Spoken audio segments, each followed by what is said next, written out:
আমরা দেখবেন একটু বিপদে পড়লে পারায় মানুষের সাহায্য চাই। বর্তমান মানুষের সাহায্যটাই বেশি চাই আমার মৌলার চেয়ে। কিন্তু দিল থেকে যত বড়ই বিপদে পড়ো, ওই বিপদ আল্লাহ দেয়, আবার ওই বিপদ আল্লাহ নিবে।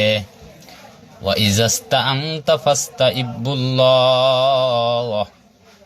আল্লাহ পাক রব্বুল আলামিন বলে, তুমি যত বড় বিপদে পড়ো না কেন, তুমি যদি আমার কাছে পানা চাও, আমি মৌলা তোমার জন্য পাহাড় সমানও যদি বিপদ থাকে, আমি মৌলা তোমার ওই বিপদ থেকে মুক্ত করে দিব। ওয়া ইজাস্তাআনতা ফাস্তাইবুল্লাহ। আল্লাহ বলেছে, তুমি বিপদে পড়ছো, আমার কাছে চাও, বিপদটা আমি দিয়েছি, আমি রক্ষা করব। কিন্তু আমরা মানুষ বর্তমান মৌলার পরে কোনো মায়া নাই, মৌলার কাছে কিচ্ছু চাই না।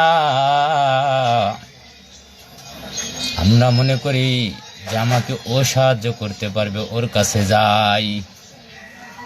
কিন্তু কেটা ভুল। বিপদ দিয়েছে মৌলা, বিপদ থেকে তড়াবে ও আল্লাহ।